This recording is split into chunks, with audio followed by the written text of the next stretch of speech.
Hello there.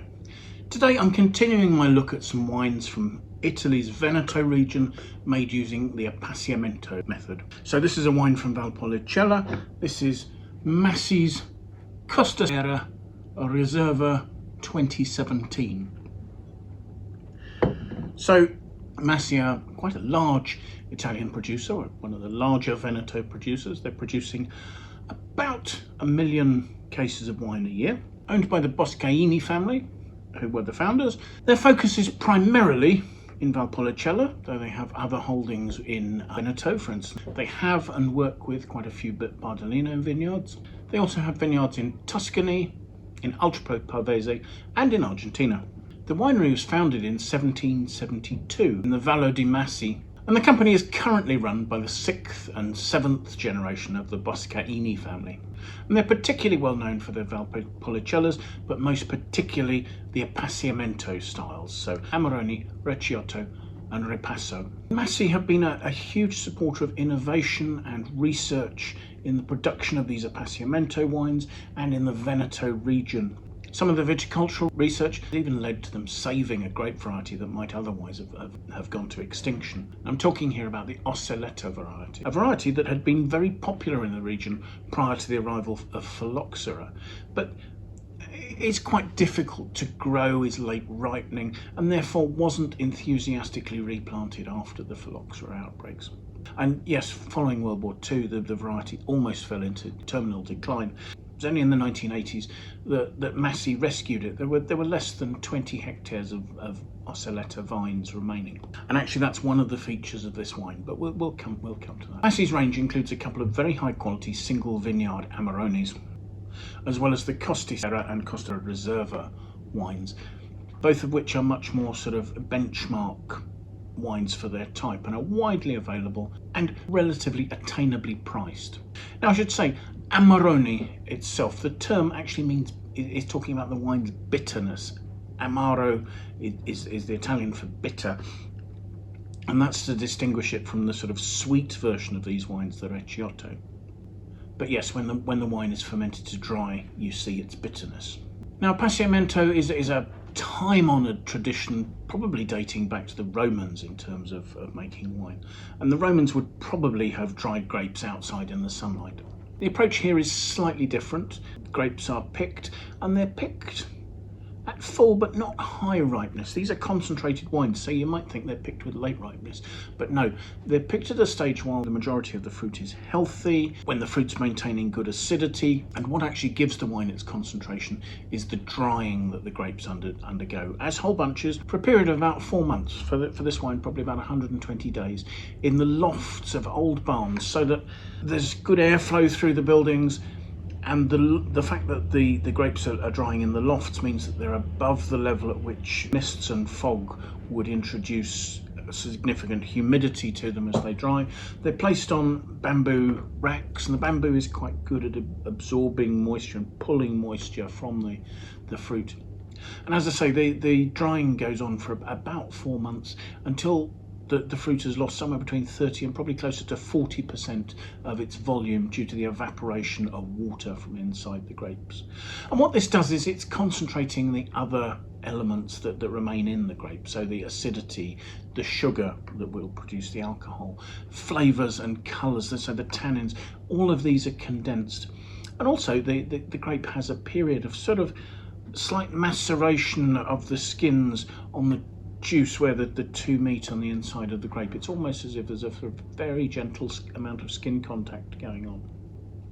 So all this fruit is hand-picked, it's carefully selected. You have to select carefully because you have to get rid of any rotten bunches, any unripe grapes. So yes, hand picking is pretty much essential for this process. Once the fruit has been sufficiently dried, winemaking goes on pretty much as normal. The desiccated grapes are crushed and maceration takes place during fermentation. I'm assuming fermentation is in temperature-controlled stainless steel tanks. I don't have any detail on that. It is, however, important to make sure that, particularly with Amarone, if you want it to ferment to dryness, you need to use a very vigorous yeast, and for that, normally it's a Saccharomyces baianus is selected. because it's a yeast that can tolerate and will thrive in the very high sugar and later on the high alcohol conditions that the Amarone has. I mean, this has, according to its label, 15.5% alcohol, so that you need a powerful yeast to ferment it up to that level because there's no fortification here. The fruit comes from hillsides facing west and southwest around Lake Garda, which helps moderate the local climate and also gives a degree of reflected sunlight. So aids ripening and also aids the retention of freshness in the grapes. The soil types here are friable red limestone with creaceous marl and abundant basalt evidently. This particular wine is a blend of 70% of Corvina, 15% of Rondinella, 10% of this special grape variety Oceletta, and 5% of Molinara. So these are all traditional Veneto grape varieties. But what the Oceletta brings is a concentration and a richness of tannins and colour that the other varieties aren't able to contribute. So that 10% in there is quite a special component. The wine ages in oak for 40 months. This will be large oak, it'll be 600 or 1,000 litre barrels, and the oak here is either Slavonian oak or Allier oak from France. So all sessile oak, there's no white oak going into this. So probably quite restrained oak flavours because of the larger barrels and the fact it's sessile oak. But nonetheless, a bit more of an oak influence than the ordinary Costasera gets, because some of that was in tank, if you recall. And the wine stays in these barrels for 40 months, so there's plenty of time for oxygen to diffuse through the staves of the barrel and to allow the wine to gently oxidise, to fix tannins, to fix colour and to stabilise the wine. Now the wine is labelled as vegan friendly, so my assumption is that there's no fining having gone on here. So let's have a look at it, shall we? The colour is a deep, dark, almost black at the core, sort of ruby at the rim. But actually, as is not unusual for Amarone, it's not actually quite opaque. I can just make out the stem of the glass as I look through there. As I say, the alcohol is whopping 15.5% there, and this is instantly forming some quite majestic tears on the side of the glass as I stop swirling that there. In fact, it's almost staining the glass. The colour appears to have a depth there, and such is the viscosity of the wine. So that's all the concentrating effects that we've talked about there of drying these grapes. So let's see what we make of the aromas, shall we?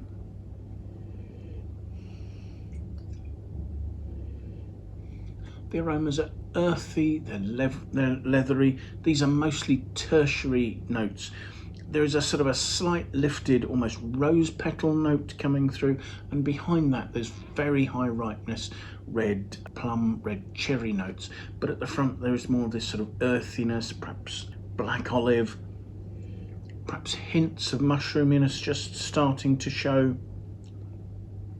No sign of oak spices or anything like that on the aromas. But yes, rich. The savoury notes are now starting to open and show us sort of a slightly volatile, sort of dark prune, black cherry, ripe black cherry note. And I'm suddenly getting aromas of vanilla coming through. So there's obviously a little more oak component in this wine than was in the ordinary Costasera Amarone. So let's taste.